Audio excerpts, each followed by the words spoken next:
여러분도 잘 알지만 부모한테 잘못한 자식이 그 잘못된 것을 용서받기 위해서는 반드시 눈물이라는 것을 흘러야 돼요. 눈물이라는 것을 반드시 거치게 된다고요. 죄를 지은 녀석이 있으면 어느 나라나 벌을 주는 것입니다. 몽둥이로 치는 거라고요. 반드시 걸리는 그런 벌이라는 것은 뭐냐 하면 치는 거예요. 고통을 주는 거예요. 모든 분야에서 제재를 당하는 거예요. 그렇기 때문에 회개하려고 하는 사람이 있으면 눈물을 흘리지 않으면 안 된다고요.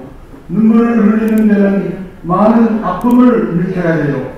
자기가 잘못한 데에 대해서, 죄 지은 데에 대해서 그것을 매맞는 것 이상, 고통받는 것 이상 아프게 느끼지 않고는 회개의 길이 있을 수 없다 하는 것을 여러분이 알아야 돼요. 그거 무슨 말인지 알겠어요? 아주 이상 말씀이 필요 없다고도 할 수가 있겠습니다. 그러나 지금 분석해 드린 말씀을 중심 삼고 오늘은 회개와 세출하려는 주제로 말씀을 나누고자 합니다. 사람은 누구나 하나님이 주신 선물을 한 가지씩 가지고 태어난다고 합니다. 그러나 그 선물이 무엇인지 잘 알지 못하고 살거나 노력을 기울여서 그 선물을 받지 못하고 일생을 마치는 경우도 많다는 것입니다. 정말 안타까운 일이죠. 오늘은 먼저 어린 시절부터 자신이 하나님에게서 어떤 선물을 받았는지를 알고 평생을 살아갔던 한 사람을 소개해 드리고자 합니다. 가난한 가정에 평범한 아이로 태어난 록펠러라는 인물이 그 주인공입니다. 영어로 존 데이비슨 록펠러라고 합니다.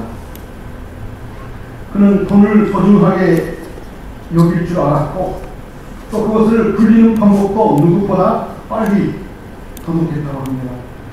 그 과정을 통해서 그는 하나님이 자신에게 주신 선물이 무엇인지를 깨달았습니다. 그것은 바로 돈을 잘 버는 재주였습니다. 록펠러는 그런 귀한 선물을 주신 하나님께 늘 감사하는 마음을 가졌답니다. 그것은 신앙심 깊은 그의 어머니의 가르침에 따른 것이기도 했습니다. 그의 어머니는 아들이 어렸을 때부터 세 가지를 아들에게 아주 강조하면서 자랐다고 합니다. 그 세 가지의 약속은 첫 번째, 11조 생활을 철저히 할 것. 두 번째로, 교회에 가면 맨 앞자리에 앉아서 예배를 드릴 것. 오늘 맨 앞자리가 비어있습니다. 예. 예, 그럴 수도 있습니다. 그래도 맨 앞에 계십니다. 세 번째로, 교회의 일에 순종하고 목사님의 마음을 아프게 하지 말 것. 이것을 그의 어머니가 그 아들에게 강조하고 그 아들은 지켰다는 겁니다. 록펠러는 평생 어머니와 한 이 세 가지의 약속을 지키면서 하나님이 주신 선물을 개발해 나갔습니다. 그는 어머니의 가르침에 따라서 어려울 때나 기쁠 때나 늘 기도를 잊지 않았다고 합니다. 록펠러는 원망천자가 된 뒤에도 근검 전략 정신으로 일관하여 일기를 쓰듯 평생 회개의 정도를 철저히 섰다고 합니다. 그리고 수입을 정확히 계산해가지고 온전한 11조를 하나님께 드렸다고 합니다. 최고의 부자가 된 뒤에도 11조를 계산하기 위해서 별도의 11조 첨단 부서를 만들어서 그 직원이 40명이나 투척되었다고 합니다. 어마어마하죠. 이렇게 그는 학교에 들어가기 전부터 98세로 세상을 떠날 때까지 한 번도 빠짐없이 11절을 하나님께 드렸다고 합니다. 그가 가난한 시절부터 철저히 이것을 지켰기 때문에 내가 이렇게 됐다고 하는 자서전을 내고 있습니다. 50대에 이르자 그는 어린 시절부터 꿈꾸던 세계 최고의 격투가 되었는데 전혀 예기치 않은 병마가 그를 덮쳤습니다. 오로지 사업밖에 모르고 30여 년간 몸을 혹사한 결과였습니다. 기관지, 신경계통에 문제가 생겼고 위궤양도 앓고 있었고 불면증과 소화불량에 시달리기도 했고 점점 몸이 쇠약해져서 지독한 피부병까지 얻게 되어 머리카락과 눈썹이 빠지고 몸이 오그라들기 시작하면서 준수했던 그의 외모는 노인처럼 구부정해졌습니다. 정밀한 종합검사 결과 병원에서는 록펠러에게 앞으로 1년 이상 살지 못할 것이라는 사형 선고를 내리게 됩니다. 무서운 고통 속에서 한참을 이루지 못하던 이 부자는 삶과 죽음에 대해서 진지하게 생각하기 시작합니다. 그는 자기 자신을 위해서 뛰어왔을 뿐 진정으로 하나님을 위하고 예수를 위하는 신앙생활을 하지 않았던 것을 깨닫고 회개하게 됩니다. 자기가 동기가 되어서 살았던 모든 것이 허무하다는 것을 깨달아서 주변 사람들에게 눈을 돌리게 되어 두 가지를 실천에 옮겼습니다. 하나는 아무 때나 쉴 수 있게 성실의 침대 의자를 놓은 것이었고 또 하나는 자기의 재산을 나누어서 남에게 기쁨을 주는 것이었습니다. 체수 공제를 위해 휠체어를 타고 갈 때였습니다. 그는 병원 로비에 걸린 액자의 글귀를 보게 됩니다. 주는 자가 받는 자보다 복이 있나니. 그 글을 보는 순간 마음속에서 울림이 생기면서 눈물이 났습니다. 선한 기운이 온몸을 감쌌고 그는 눈을 지그시 감고 생각에 잠겼습니다. 잠시 후 주변에서 시끄럽게 다투는 소리가 들려왔습니다. 정신을 차리고 바라보니 이공기 문제로 다투는 사람들이 보였습니다. 병원 측에서는 병원비를 내지 않으면 입원이 안 된다고 하고 환자 어머니는 제발 입원시켜달라고 울면서 사정하고 있었습니다. 록펠러는 곧 비서를 시켜서 병원비를 지불하게 하고 누가 지불했는지는 모르게 됐습니다. 얼마 후 록펠러가 은밀히 도와준 소녀는 기적적으로 회복했습니다. 그는 그 모습을 조용히 지켜보며 대단히 기뻐했습니다. 얼마나 기뻐했던지 록펠러는 나중에 자서전에서 그 순간을 이렇게 표현했습니다. 나는 살면서 이렇게 행복한 사람이 있는지 몰랐습니다. 그때부터 록펠러는 나눔의 사람을 결심했던 것입니다.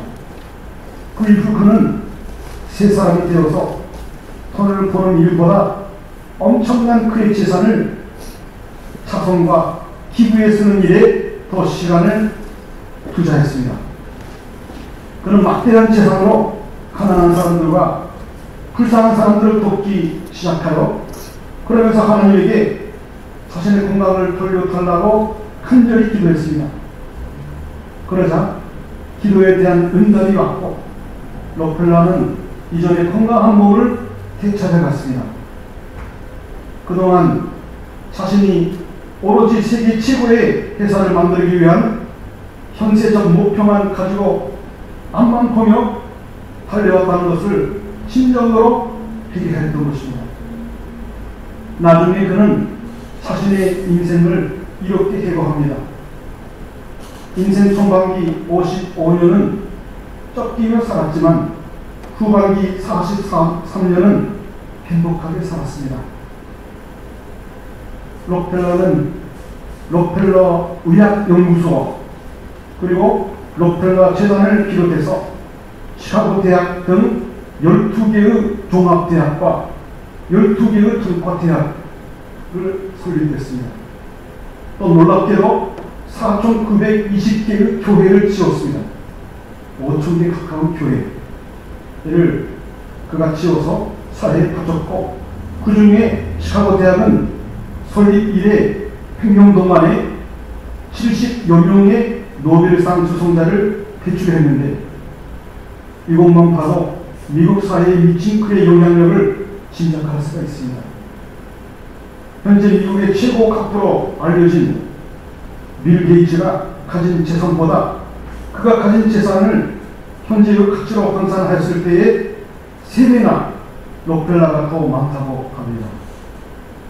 그래서 그는 11조의 비밀을 일찍이 깨닫고 실천한 사람 중에 대표적인 인물이 되었고, 뿌린 대로 거두리라 하신 성경 말씀을 실제로 실천함으로써 진정으로 남을 위하여 베풀어주는 그 가치와 결과에 대하여 그의 인생을 통하여 보여준 역사적 인물이 된 것입니다.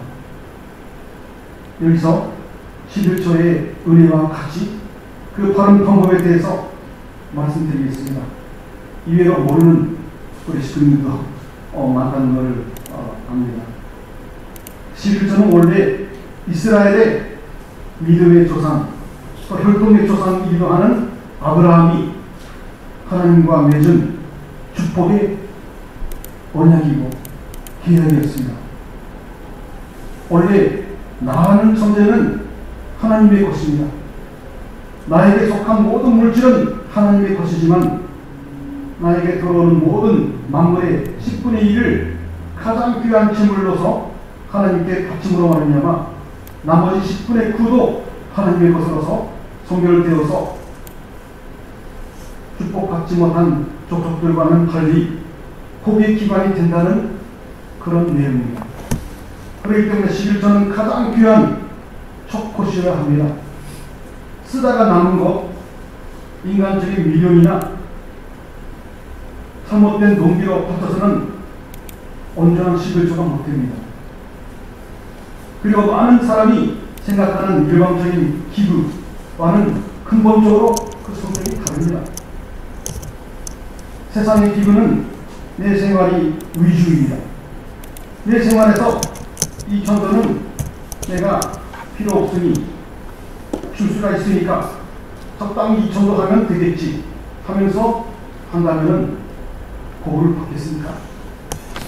11조는 나의 목숨을 대신하여 나의 천부를 대신해서 일부인 온전한 10분의 1을 들어오면 먼저 하나님께 돌려드려야 록펠러처럼 그 복을 받게 되는 것입니다.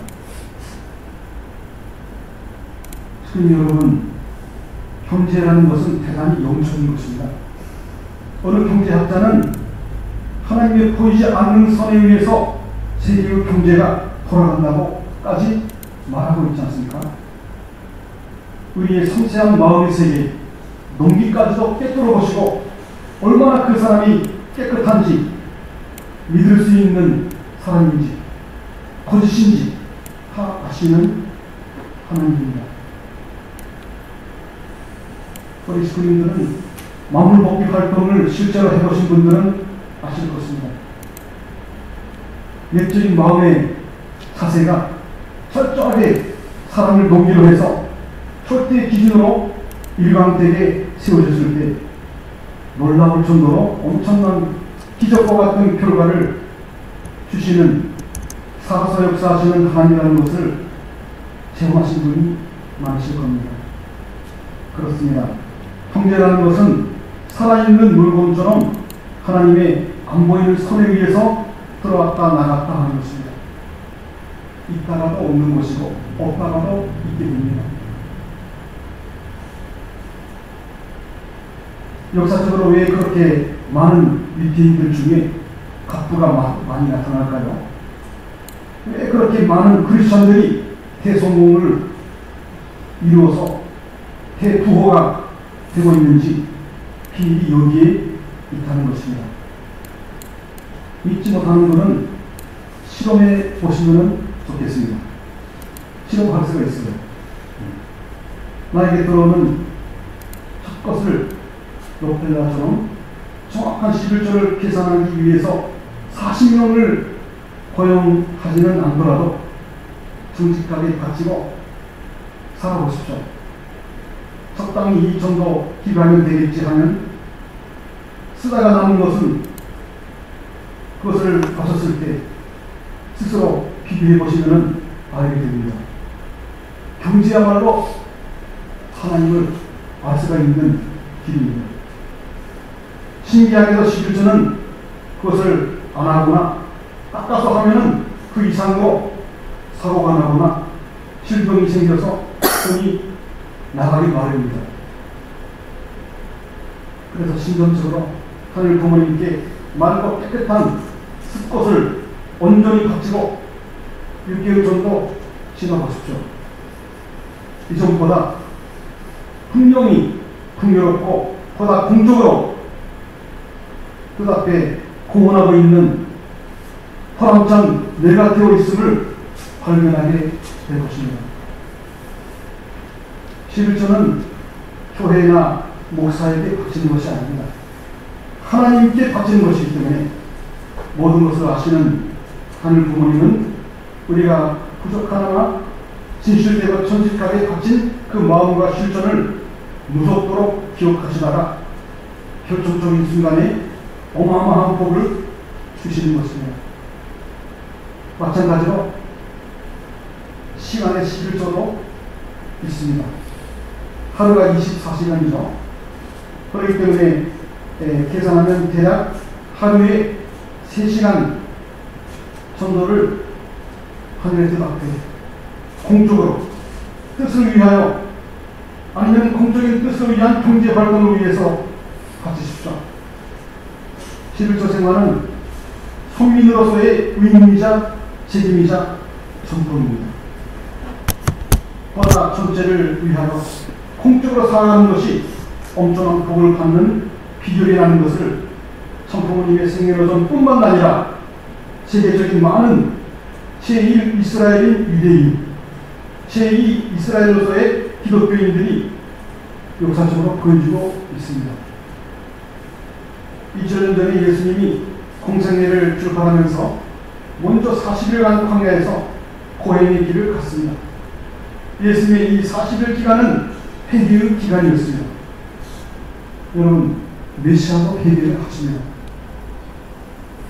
아버님도 패자의 모습으로 라고 당신 스스로를 그렇게 말씀하시는 내용이 기록되어 있습니다.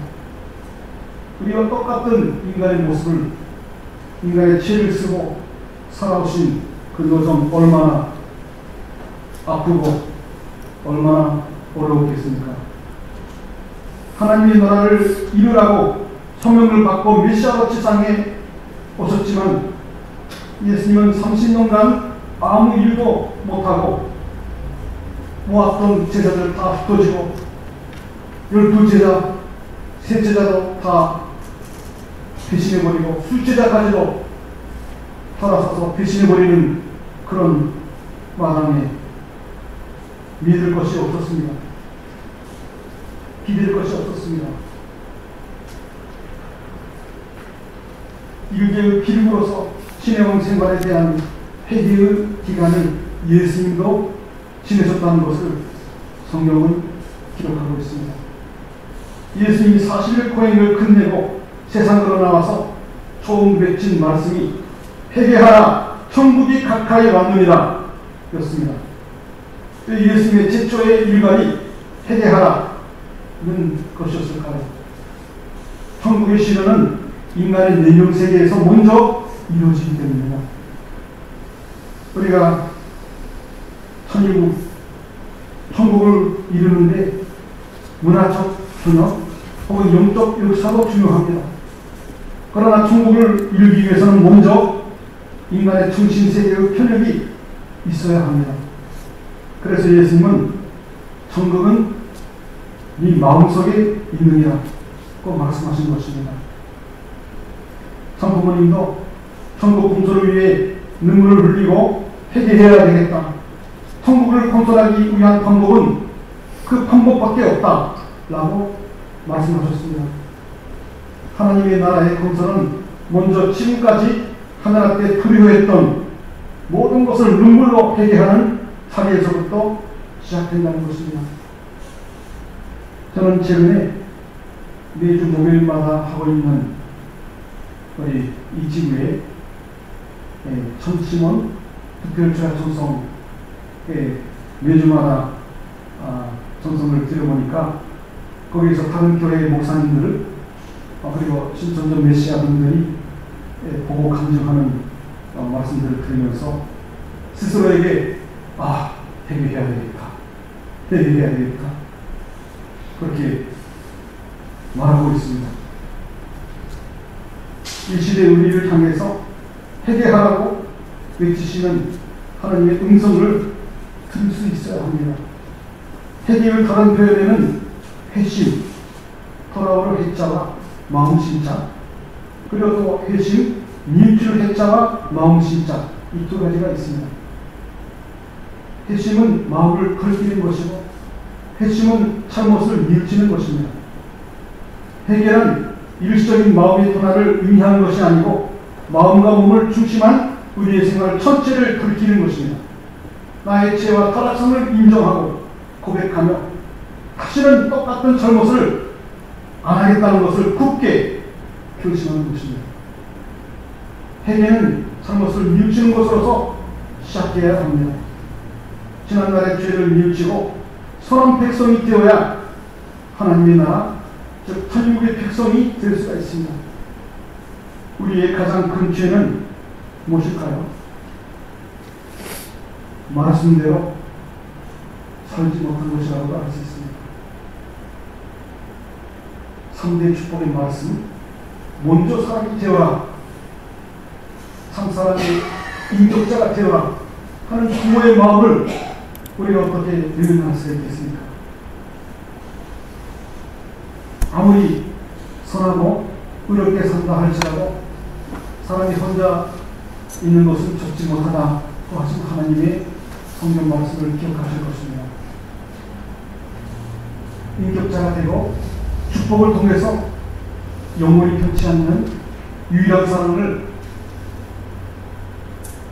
서약하고 지키고 평생을 그렇게 살아가는 제2 축복을 이루는, 그것을 본식해가는 천도생활, 그리고 제3 축복으로서의 마음의 축복, 그 받기 위해서는 무엇보다도 하늘 앞에 역사적으로 승리자라는 칭호를 받은 이스라엘의 전통, 크리스찬의 전통, 우리의 전통을 철저하게 다시 생각을 해야 되겠습니다.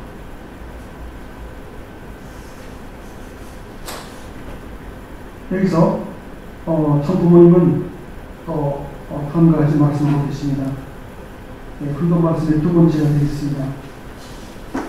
타락한 우리가 하나님의 생명권과 사랑권 내로 걸어가기 위해서는 반드시 회개가 필요합니다.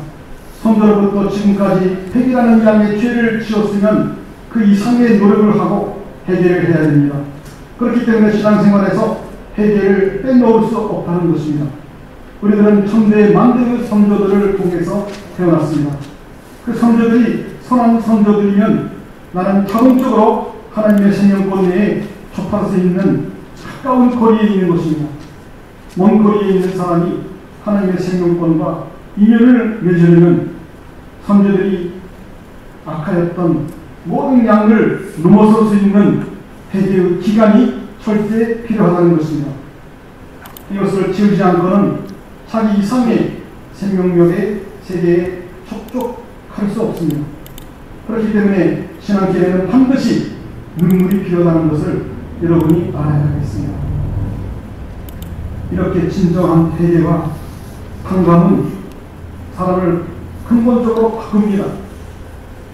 완전히 새 사람이 되어 다른 인생을 살 수 있고 또 못할 수도 있는데 그것은 전적으로 나 자신의 자세와 노력에 달려있는 것입니다. 장모님께서는 신한국 가정연합을 선포하셨죠. 하나님이 함께 하실 수 있는 새로운 모습으로 온 나라가 거듭나기를 하늘 요청하고 계십니다. 우리가 기억해야 할 것은 단순히 판단만 하는 것이 아니라 지금까지 책임을 못했거나 잘못을 했으면 눈물로 회개하면서 아픔이나 슬픔을 당연한 것으로서 수용하고 받아들이고 상담 조건을 세워야 한다는 것입니다. 그리고 나서 하늘이 하나 하신 일, 이것을 실천으로 옮겨야만이 하나님이 함께 하실 수 있는 새로운 나를 만든다는 원리를 도입하셔서 이 시간 그것을 더 묵상하시기를 바라겠습니다. 참 어머님께서 그토록 강조하고 계시는 정보 입증을 위해서는 무엇보다 신령이 앞서야 되겠습니다. 그와 더불어 그것을 이기기 위해서는 꼭 필요한 내용이 바로 만물복귀, 경제복귀가 뒤따라야 됩니다. 우리 교구에서 먼저 1등으로 정보 입적의 조건을 세운 것은 그 당시에 약 8천만 원 정도를 투입했습니다. 똑같은 사정에 별로 돈이 없는 그런 직군이 생활 가운데서 쪼개면서 우리 대상자분들을 찾아갈 때는 꽃 선물을 가지고 갔었다는 그런 감정이 들었습니다. 정말로 그 길 가운데 그렇게 하늘 앞에 매달려서 열심히 가는 분들이 많이 있다는 것을 우리는 알아야 되겠습니다. 이 시간에 그런 마음을 가지셔서